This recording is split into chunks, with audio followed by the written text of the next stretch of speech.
Muy buenas tardes, les habla Juan Guillermo 320-370-0091. Recuerda que tú estás en mí, yo estoy en ti, por lo tanto nos necesitamos. Productividad humana cuántica se hace presente en el mundo para todos ustedes. El tema de hoy va a ser sobre la hipnosis como tal, donde pues empecemos desde, desde el concepto, desde un concepto muy sencillo. Para mí es el grado de concentración que cada uno tiene para adentrarse a una actividad, donde esa actividad accede al inconsciente. O sea, ese sería más o menos un concepto que yo diría, ¿no? Pero ese concepto no sirve. ¿Por qué? Porque es que es el mío. Hay conceptos que vienen de personas que han estudiado su etimología, que han estudiado su origen solamente del término.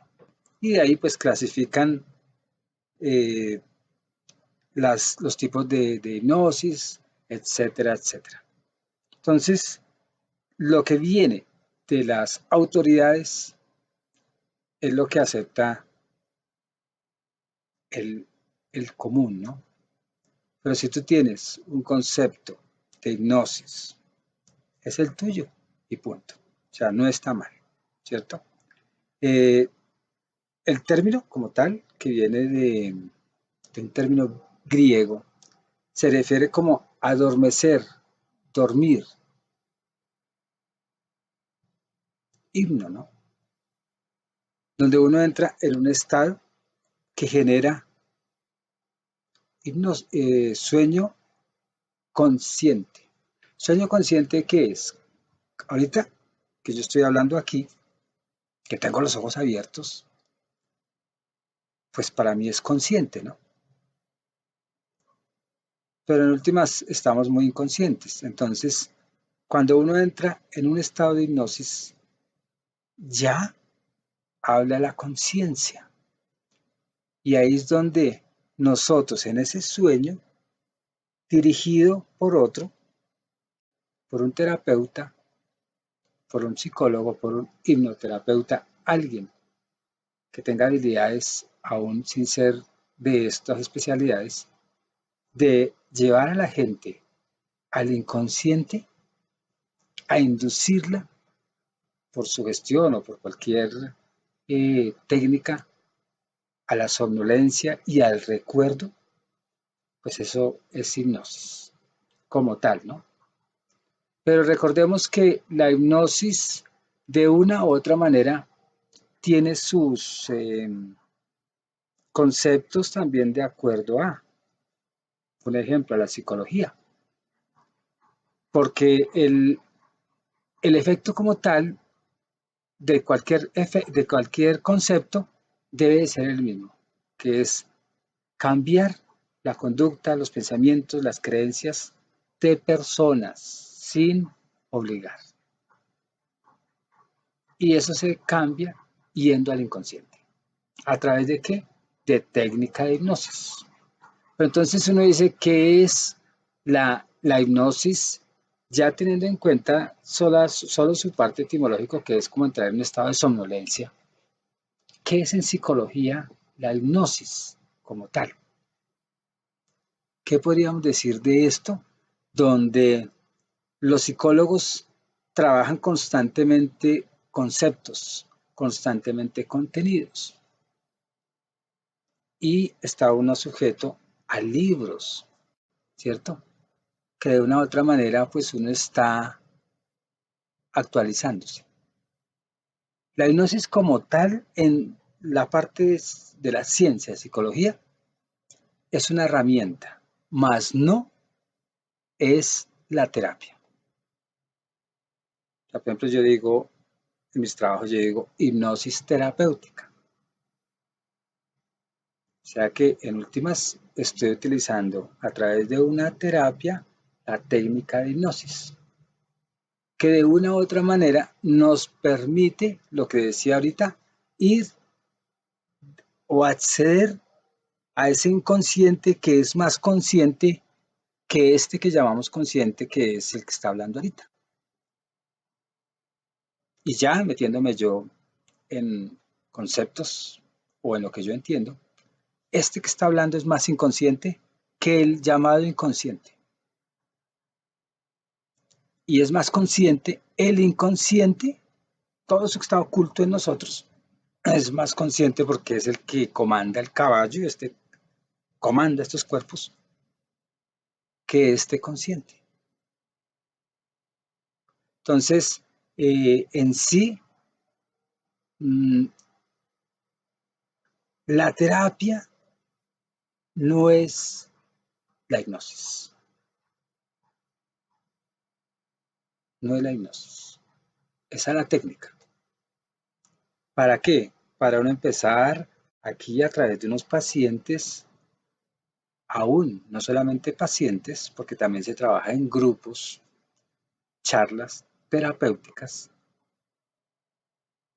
aún un político sin ser terapeuta, de una u otra manera, al conocer elementos de la psicología y elementos de la persuasión y elementos del discurso y de cómo hacer que su mensaje llegue al colectivo, pues está utilizando técnicas de hipnosis, aún sin darse cuenta. Entonces, la hipnosis sí hace cambiar conciencias, pensamientos y creencias. Por eso es que los grupos, ¿cómo se llaman? Religiosos, políticos, sectarios como tal. Sectarios es que de una u otra manera segmentan grupos, persuaden a mucha gente. Y ellos, sin darse cuenta, están cambiando. Persuadir, convencer, ¿cierto? Es convencer. La hipnosis, donde nos lleva a nosotros a cambiar comportamientos. Cuando uno cambia comportamientos es porque de una u otra manera nos están permitiendo, a través de discursos, ese discurso nos lleva a la reflexión y nos sugestiona. Y cuando uno está sugestionado, pues cambia. Y nosotros sí podríamos pues tener muchos conceptos y muchas llamadas hipnosis tal, hipnosis tal, hipnosis, y un histronón así de tipos de hipnosis. Pero en últimas, en mi concepto, la hipnosis es una porque de todas maneras utilice yo cualquier tipo de persuasión o de hacer entender o de convencer,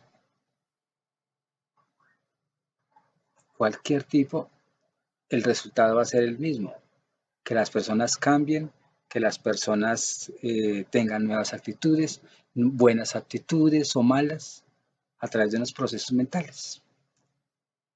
O sea, todas hacen cambiar.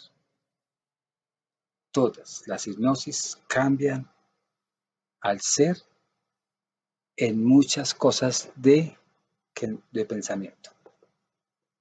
Ahora, ya también en la salud nos damos cuenta que también cambia a través de hipnosis muchas cosas biológicas o muchas partes biológicas se ajustan. ¿Por qué? Porque de otra manera, la hipnosis hace que el cerebro entre en unas frecuencias o en unas ondas a través del discurso, a través de la persuasión, y el mismo cerebro pues ajusta cosas, ¿no? Se encarga de la parte biológica.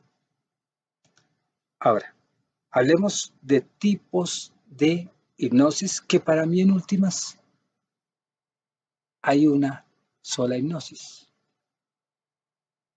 Solo una, no importa el nombre. En mi concepto, porque yo les voy a decir de todas maneras lo que está clasificado como tipos de hipnosis. Pero para mí hay una sola hipnosis, porque todas, de una u otra manera, van al inconsciente y cambian la percepción de Dios, hombre, mundo, de existencia, todo. Pero por voluntad, no porque me obliguen. Entonces, de una u otra manera, hay métodos muy tradicionales para, para llevar a la gente en esos estados de somnolencia. Pero entonces uno dice cuáles son esos métodos que uno puede utilizar. Método tradicional es uno de tantos. Está el de sugestión verbal, el discurso, ¿cierto? Que es el que desarrolla Milton Erickson y él usa mucha parábola. Está el método cognitivo-conductual, que explicaré pues brevemente cada uno. La autohipnosis, cuando uno lee un libro, aún el libro es el que le está dando la información y el que está ayudándole a uno a cambiar es el libro. Pero la autohipnosis por lo general es yo con yo, donde yo mismo me puedo reprogramar, puedo persuadirme y puedo tener cambios conductuales. Y la PNL, la programación neurolingüística. Y otras adicionales que también nos llevan a un trance como los fármacos, la hipnosis farmacológica, que muchas veces no la nombran mucho. Uno ve películas donde le inyectan una droga y empieza uno a decir cosas que dice, pero ¿cómo dije yo eso? ¿O cómo actué yo de esta forma? Entonces, sí hay unos tipos de hipnosis, pero para mí no son tipos, es una sola hipnosis. Y empecemos con la que utilizan eh, la inducida por fármacos. Esa que utilizan mucho para dejarlo, son sedantes, ¿no? Hipnóticos. Y que de una u otra manera tienen una acción sobre el receptor, sobre el que recibe el sedante. Y hay nombres todos raros y terminan en epina. Entonces, benzodiazepina es una y pertenece a un grupo de compuestos que de una u otra manera eh, deprimen. Y el sistema nervioso central, pues de una u otra manera también, pues tiene una reacción en la persona de somnolencia y unas conductas. Esa, hablando en general de la farmacológica, que también de todas maneras uno se siente como dormido, como entre aquí y allá, pero no es una traba, ¿no? Pero en última sí, uno va donde los psiquiatras y tienen sus pacientes, todos andan atontados, somnolientos por fármacos. Esta, nunca hablan de esa hipnosis, o nunca se habla, o uno nunca escucha que el yagé o el otro, ¿cómo es que se llama? El ayahuasca, que es pues tiene el término en el Amazonas, pero creo que es lo mismo, pues son formas de entrar en trance. Y nunca hablan de esas maneras de entrar en trance o en hipnosis. O sea que hay muchas herramientas para llegar a estar uno hipnotizado. Aún no hablan cuando uno está leyendo un libro, que es un método también para entrar en trance, o cuando uno está viendo una película, y está tan concentrado, o sea, todas las hipnosis, de una u otra manera, necesitamos de un grado de concentración. El que no tenga una habilidad de concentración, pues no va a entrar en trance. Y son esas personas dispersas, son esas personas que son muy racionalistas, que quieren es comprobar, que están llenos de miedo, que están llenos de mitos, pero son métodos de entrar en trance. Y todas las hipnosis de una u otra manera te hacen cambiar la forma de pensar, la forma de hablar, la forma, etcétera, para bien o para mal. Hoy en día muchos hablan de hipnosis tal, le dan su propio nombre. Otro hace una pequeña reforma, dice hipnosis tal. Llego yo, no invento nada, sino le agrego un algo y le doy otro nombre, pero en última la hipnosis es la misma. La hipnosis, de una u otra forma, accede al inconsciente. Pero en últimas es la misma.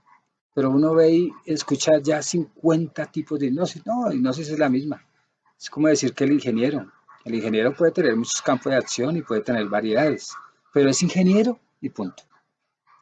Entonces, la hipnosis tradicional, que es esa que cuando a uno le hablan de Franz Mesmer, que era el que hablaba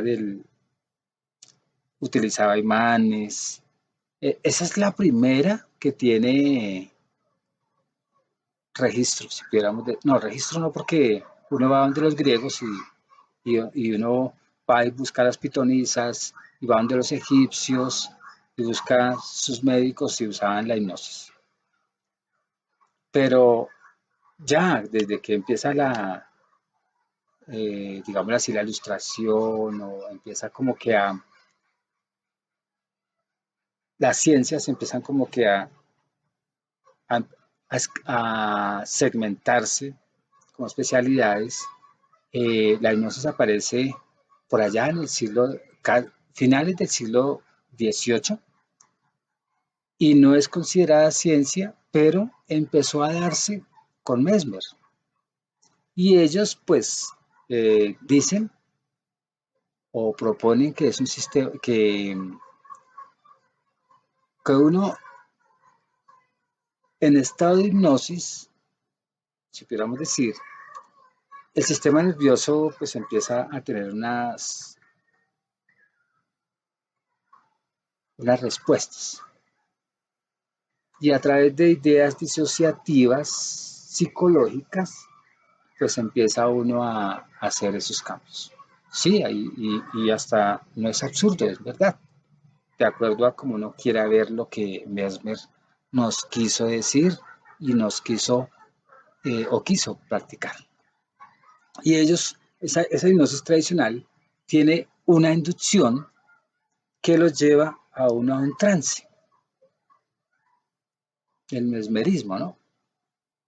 Y ya uno estando así en ese estado, somnoliento, pues empieza a recibir sugestiones verbales en relación a lo que uno es, a lo que yo tengo como conducta, y eso tiene tanto contenido que mi mente recepciona información, ¿cierto? Y empieza ya a hacer unos cambios, unos ajustes. Y eso hace que, o tiene tanta influencia en mí, que el comportamiento, la conducta, los hábitos, mis creencias, pues se modifiquen de una u otra forma, empiezan a modificarse. Y si uno ve otro método, también pasa lo mismo, empieza a modificarse. Pues es que para mí la hipnosis es una, no es la que porque tú te llamas Mesmer, entonces es hipnosis mesmeriana, o que porque tú eres de apellido roncoso, entonces ahora va a ser hipnosis roncosa. Para mí es una y sigo defendiendo eso. Lo que pasa es que muchos que trabajamos en esto al último damos nuestro propio nombre. ¿Por qué? No sé si es por ego, no sé si será porque, pues para diferenciarnos de alguna técnica que yo utilizo para inducción, pero todos de una u otra manera, pues accedemos al inconsciente, accedemos allá a esos archivos donde esos archivos nos están jodiendo la vida. Pero siempre yo digo, respetando la voluntad del otro. O sea, no es, me da permiso, no es, digo yo, no es decirle al que está en la terapia, me da permiso de que dejes de ser borracho. No, uno trabaja en la hipnosis y uno sugestiona y ya él dirá, no, no, no, no me va a quitar la cerveza, entonces ya eso es otra cosa. Pero uno se va a poner acá nada, oiga, ¿me da permiso? ¿Me da permiso? No. Uno está en la terapia y uno da sus argumentos, porque es que los argumentos son los que sugestionan y si no les sirve, pues ellos van a seguir en su problemática. Pero uno se va a poner acá nada, pues a pedir permiso en cada momento. Oiga, ¿puedo decir esto? No. No como terapeuta, sea ericksoniano o sea el que sea, pues trabaja.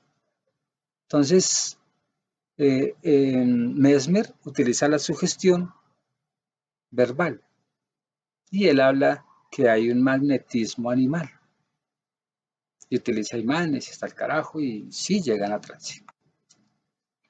La hipnosis ericksoniana, que es otro tipo, como digo, pues él le dio su nombre, hipnosis ericksoniana.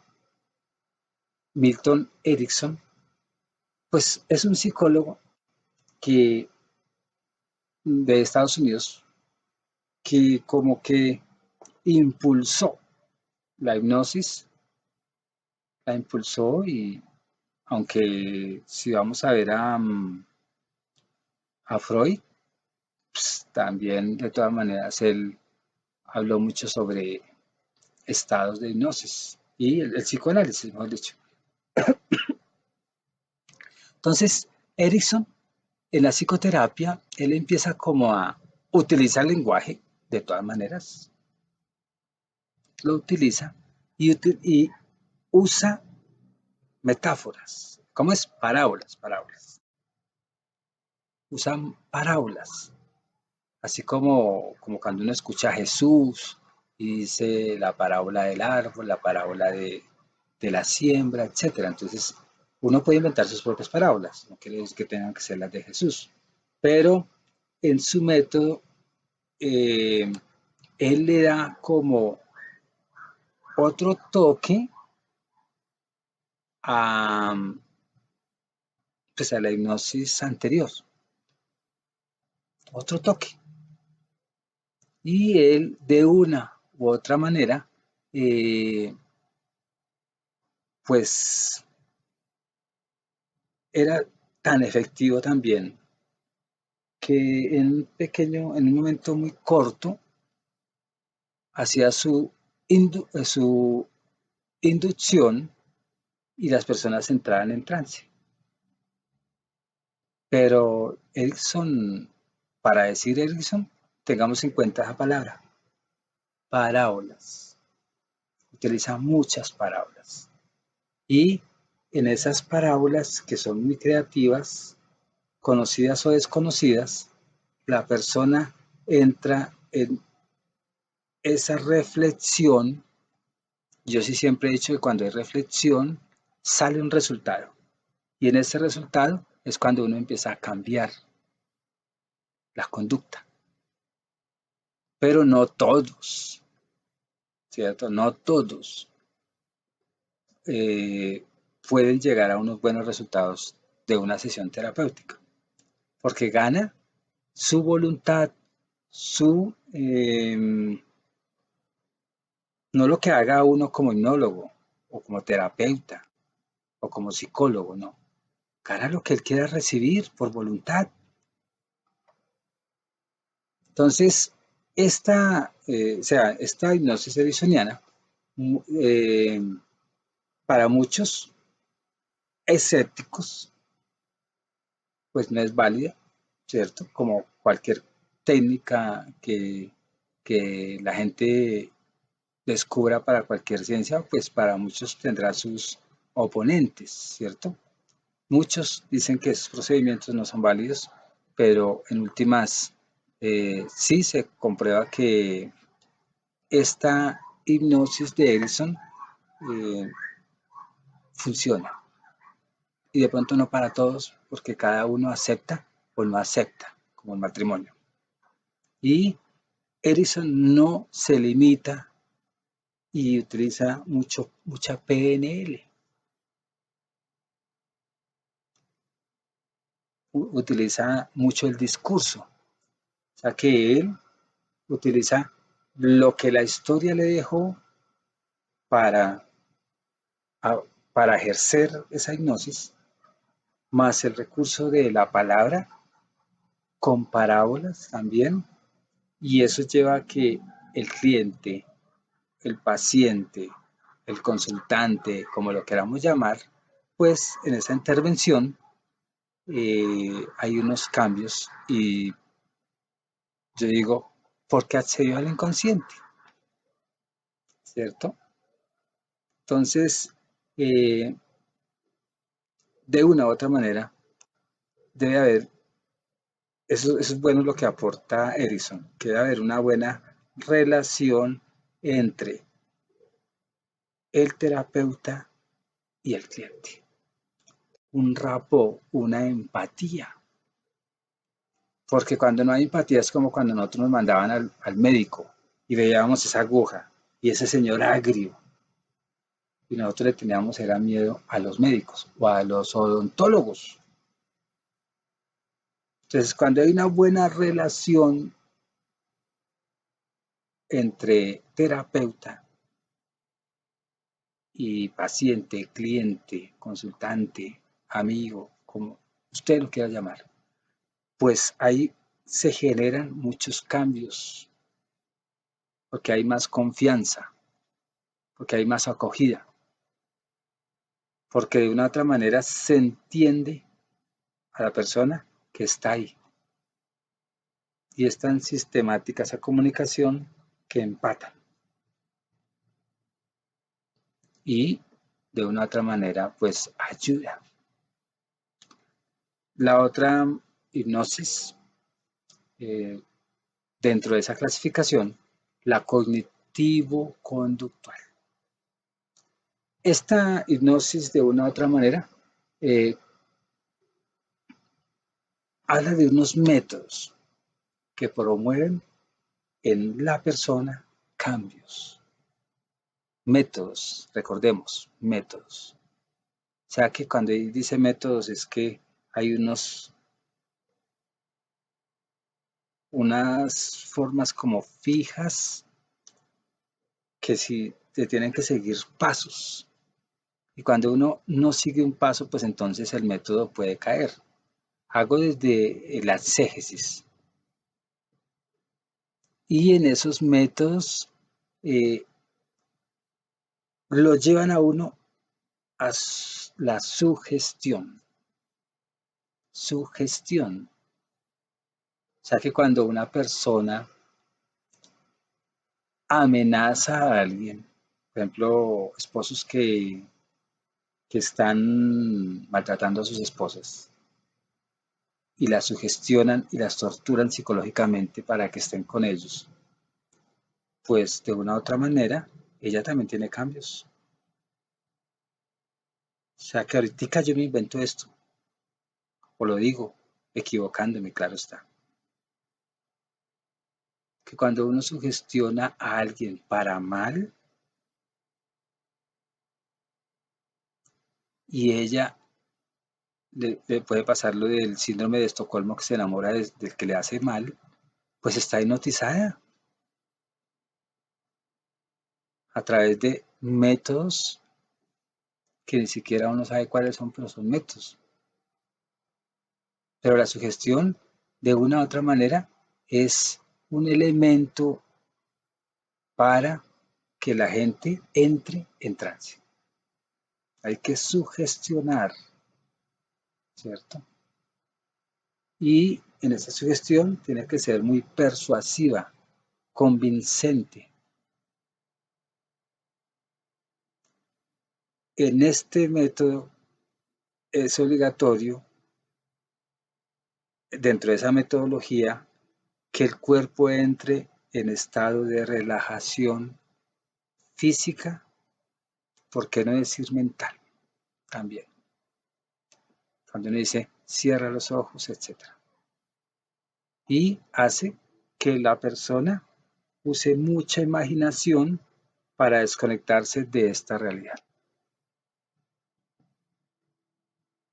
Y que tenga mucha imaginación para poder indagar lo que cree o lo que quiere uno cambiar o lo que quiere uno abandonar. Entonces, yo me pongo a pensar en los tipos de hipnosis y todos sugestionan, todos necesitan de un grado de concentración, todos necesitan olvidarse de esta realidad y relajarse y estar tranquilos para que el sistema nervioso entre en otra frecuencia, en otra onda. Por eso es que yo digo que para mí es una. Es una. Ya que uno utilice una palabra diferente, uno utilice para nombrarla, pues me parece que sobra, ¿no? Otra hipnosis que dicen de las que se clasifican está la autohipnosis. Autohipnosis, donde la persona por sí misma, con su propio método, sin importar si es igual al tuyo o al mío o al de Erickson, pero yo solito, pues entro en ese estado de autosugestión, pero tiene que también uno tener discurso o sentir. O sea, uno mismo en ese autodiálogo, en ese, si pudiera decir autodiálogo, pero no es, sino en esa interiorización, utiliza uno muchas, muchas herramientas exteriores para entrar en trance. Yo por lo general hablo de la música, discursos que ya están pregrabados y entra uno. Dicen autohipnosis porque no está la persona que grabó el audio, pero para mí no sería autohipnosis. Autohipnosis es que yo utilizo todas las herramientas, no las del exterior, sino las mías.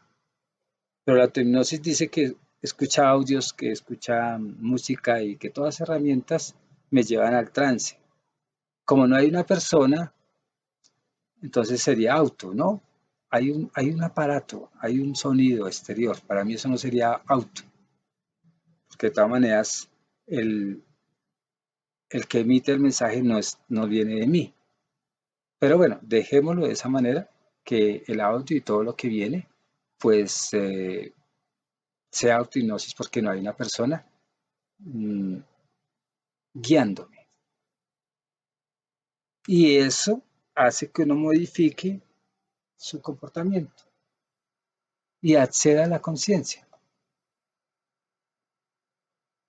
Acceda a la conciencia. Yo no recomiendo por lo general audio. Bueno, sí he utilizado audios. No recomiendo es que uno dependa de los audios o dependa uno de los discursos pregrabados. ¿Por qué? Porque el día que no esté en esos discursos, entonces uno no puede hacer su propia autohipnosis. Entonces, uno sí debe ser totalmente independiente y aprender de eso que ya está hecho. Esto sí nos ayuda a salir de dificultades cotidianas, desde la más leve hasta la más grave, hasta la más fuerte, desde lo más general hasta lo más particular, y uno sí logra desarrollar habilidades. No hablo solamente de esta cuando hay autohipnosis, no. Cualquier llamado tipo de hipnosis. En autohipnosis uno puede potencializar sus actitudes, sus aptitudes, sus virtudes, su actividad. Puede uno empezar a tener mejores relaciones interpersonales, más actividad o menos actividad también. Por ejemplo, las personas cuando los muchachos se acuestan escuchando música ¿cómo es? Deprimente y son deprimidos. Y ellos no saben que se están auto hipnotizando de acuerdo a los audios que esté escuchando.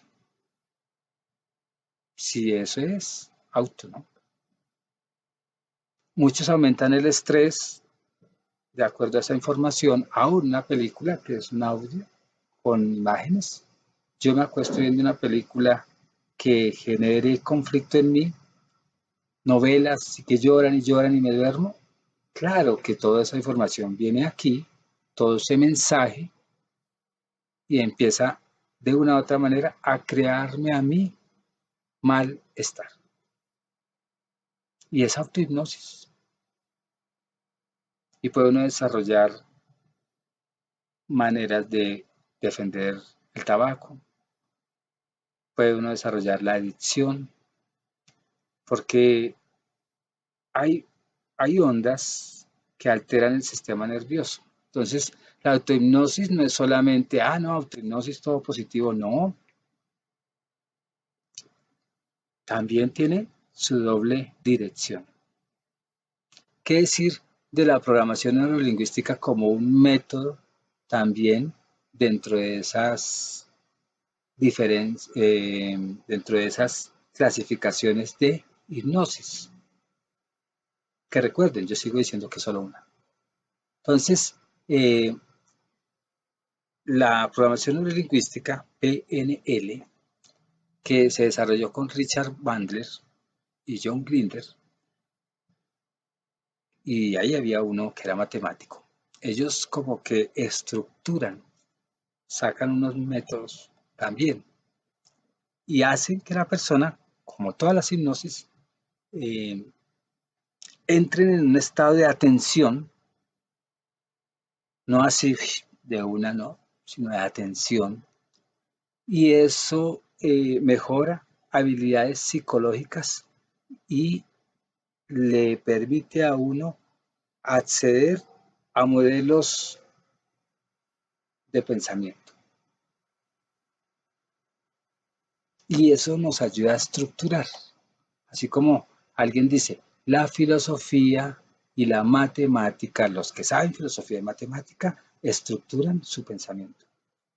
Pues la programación neurolingüística nos ayuda a estructurar el pensamiento. Y estos dos grandes que desarrollan un método y también utilizan metáforas y también utilizan mucho lenguaje, eh, ¿cómo decirlo?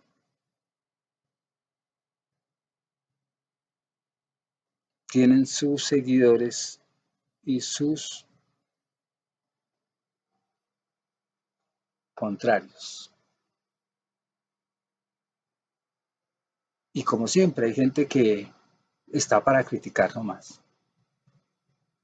Y creen que la PNL es una estafa, que la PNL es hablar mierda, como también me lo han dicho a mí, que es que habla mucha mierda. Tenía una persona que es uno de las personas que estudiaron conmigo en bachillerato. Y así es uno de los grandes amigos que tengo de esa época y todavía persiste, ¿no? Como amistad. Él siempre me decía, yo le mandaba muchos audios, le mandaba material y siempre me mandaba, yo para qué leo esa mierda. Han pasado los años, él ya ha madurado muchas cosas, ha visto mi crecimiento, ha visto mis cambios y sus ideas erróneas pues empezaron a cambiar por mis resultados y ya hoy en día ha sido persona que he atendido pero no solamente con programación neurolingüística, sino con hipnosis. Y ahí hay sugestión, ahí hay técnicas para desconectarse de esta realidad, pero no así que es que no me acuerdo de nada, no, es técnicas para que llegue a tener mejor resultados en atención. También se utilizan metáforas y es hipnosis. Pero muchas personas dicen que eso es una estafadera. Y esas personas que dicen que todo esto es una estafa, pues son personas que nunca van a entrar en trance, porque ya están hipnotizados, pero en esa hipnosis de ellos no creen en nada, ¿cierto? No aceptan la hipnosis como un método, ya sea terapéutico o como un método para, no sé para qué la utilizarán, yo solo sé utilizarlo para bien. Y estas personas son las más difíciles cuando uno lo contrata, porque son personas que posiblemente van a decir, sin antes de ser atendidos, que ya los robamos. Y recuerdo una persona cuando estudié hotelería y turismo, administración hotelera, que me decía un profesor de cocina, y es una recomendación que yo les hago a ustedes que es fuera del tema. Si van a tener, si ustedes creen que en un contrato van a tener un problema con una persona, no hagan el contrato. Porque muchas personas pueden tratarlos a ustedes de ladrón. No la mayoría, son pocas. Pero como hay tanta gente, o sea, es un porcentaje pequeño, pero muchas pueden decirle a uno eso. Entonces mejor que no lleguen estas personas a sus consultorios. Se despide Juan Guillermo 320-370-0091. Recuerda que tú estás en mí, yo estoy en ti, por lo tanto nos necesitamos. Productividad Humana Cuántica se hace presente en el mundo para todos ustedes. Muchas gracias y chao. Que estés y que estén muy bien. Adiós.